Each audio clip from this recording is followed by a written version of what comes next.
اعوذ باللہ من الشیطان الرجیم بسم اللہ الرحمن الرحیم الحمد للہ والصلاة والسلام علی رسول اللہ وعلى آلہ وصحبہ اجمعین اما بعد فقد قال اللہ تبارک وتعالی فی کلامہ المجید فی سورة الحج وَلَقَدْ آتَيْنَاكَ سَبْعًا مِّنَ الْمَثَانِ وَالْقُرْآنَ الْعَظِيمِ صدق اللہ العظیم۔ اللہ تبارک وتعالی نے سورہ فاتحہ کے متعلق فرمایا سورہ حجر میں وَلَقَدْ آتَيْنَاكَ، اور تحقیق کہ ہم نے آپ کو عطا کی ہیں سبعا من المثانی، 7 وہ آیات جن کی تکرار کی جاتی ہے، والقرآن العظیم، اور ایک بڑا قرآن بھی دیا ہے۔ تو سورہ فاتحہ جو ہے یہ دباچہ قرآن ہے، اور اجمالاً اس میں وہ تمام مضامین درج کر دیے گئے ہیں جو تمام قرآن پاک میں تفصیل سے درج ہیں۔ تو آج جانیں گے انشاءاللہ اس سورہ فاتحہ کے مطالعہ سے، اس کے ترجمے سے اور مختصر تفسیر سے کہ کیسے اللہ تعالیٰ نے ضروری ہدایات جو انسان کے لیے تھی وہ اس سورہ فاتحہ میں درج کر دی گئی ہیں۔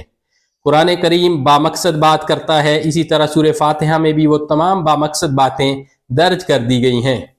اللہ کے نبی صلی اللہ علیہ وسلم نے فرمایا من حسن الاسلام المرء ترکہ ما لا یعنی، کسی شخص کے اسلام کی خوبی یہ ہے کہ وہ بے فائدہ بے مقصد باتوں سے صرف نظر کرتا ہے، ان سے درگزر کرتا ہے، ان میں پڑتا ہی نہیں ہے، لغو باتوں کی طرف وہ دھیان ہی نہیں دیتا۔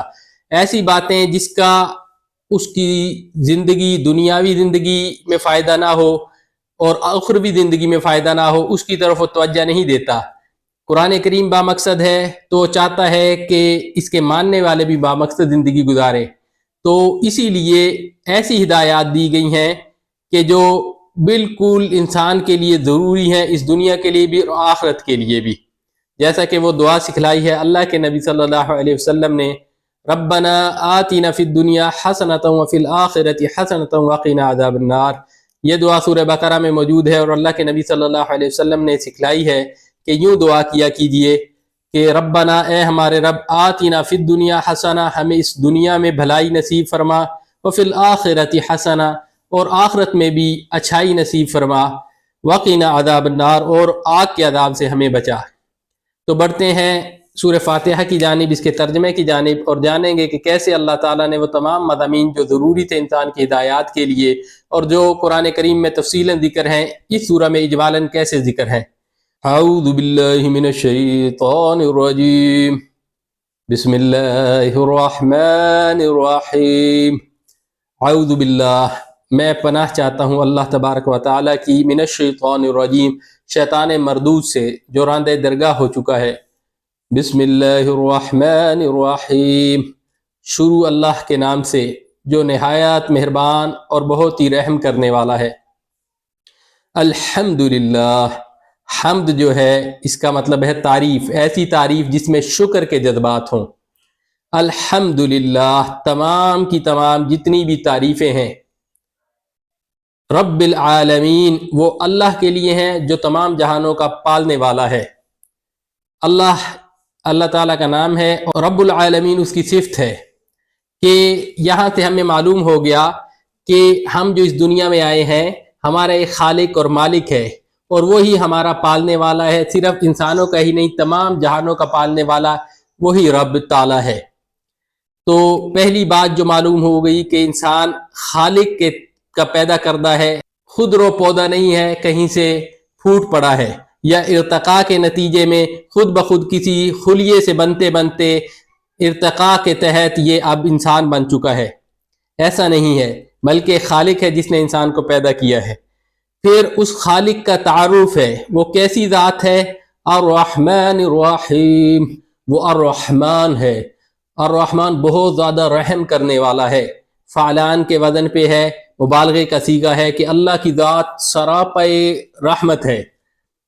رحیم دونوں کا مادہ ایک ہی ہے، بہت ہی شفقت فرمانے والی وہ ذات ہے اللہ تبارک و تعالیٰ کی۔ اور اللہ تعالیٰ نے فرمایا وَلَقَدْ كَرَّمْنَا بَنِي آدَمَ وَحَمَلْنَاهُمْ فِي الْبَرِّ وَالْبَحْرِ، ہم نے بنی آدم کی بڑی تکریم کی ہے، اور خشکی اور تری میں اس کو اٹھائے لیے پھرتے رہیں۔ یہ اللہ تعالیٰ کی صفت رحمت ہے، اس کی صفت رحمانیت ہے۔ تو یہ ہو گیا خالق کا تعارف۔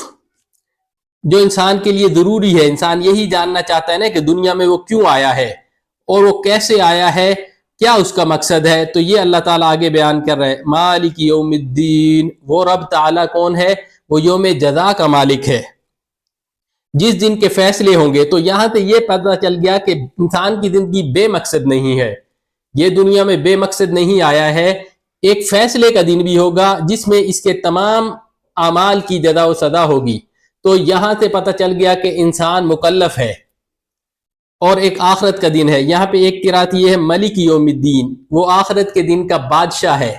تو دونوں میں کوئی فرق نہیں ہے معنی کے اعتبار سے, اور یہی مفہوم جو ہے قرآن پاک کی دوسری آیت میں ہے. اللہ تعالیٰ فرمائیں گے کل قیامت کے دن, لمن الملک اليوم, آج کے دن کس کی بادشاہی ہے, للہ الواحد القہار, اس اللہ تبارک و تعالیٰ کی جو الواحد القہار ہے, غالب ہے.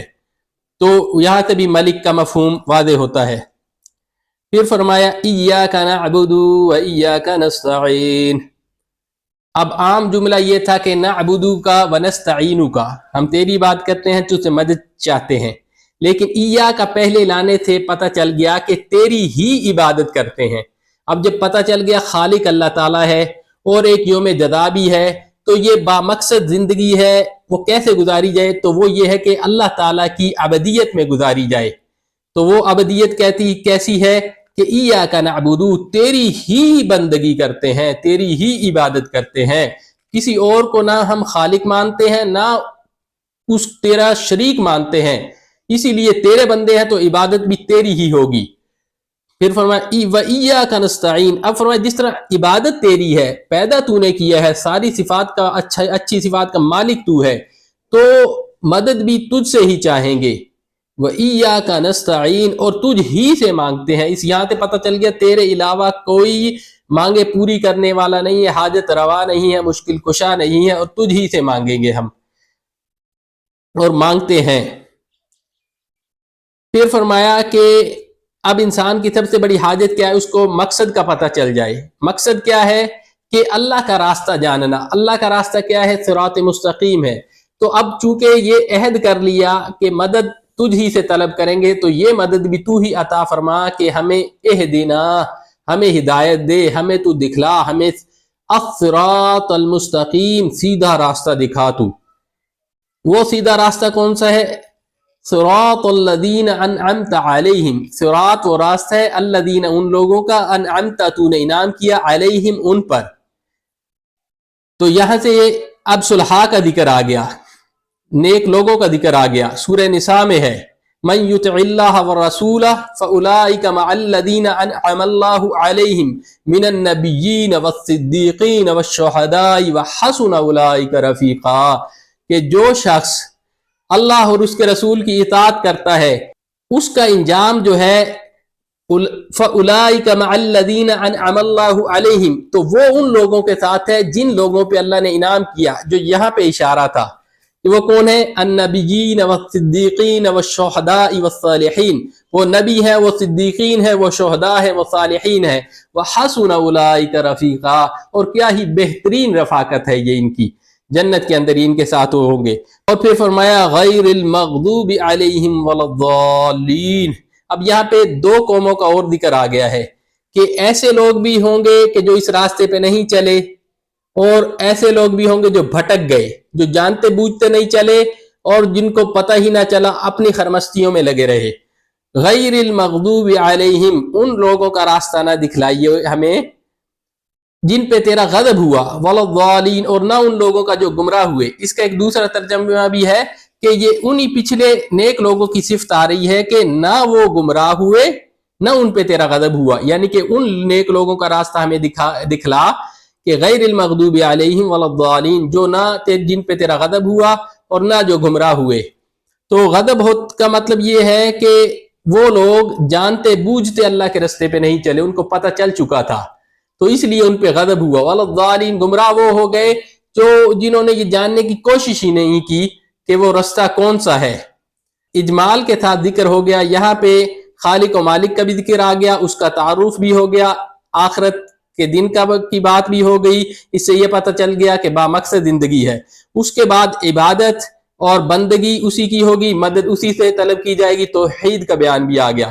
پھر یہ ہے کہ انسان اس دنیا میں کیوں آیا ہے، وہ بامقصد رستے کا بھی پتہ چل گیا۔ وہ رستہ کن لوگوں کا ہے، وہ ان لوگوں کا ہے جو ہم سے پہلے نیک صلحاء گزر چکے ہیں، النبیین والصدیقین والشہداء والصالحین، ٹھیک ہے جی۔ اور ان لوگوں کا ذکر بھی آ گیا کہ جو اس رستے پہ نہیں چلے، جو بھٹک گئے یا جنہوں نے چلنا نہیں چاہا۔ تو مختصراً اختصار کے ساتھ اس سورہ مبارکہ میں وہ تمام باتیں آ گئی ہیں جو انسان کے لیے ضروری تھی۔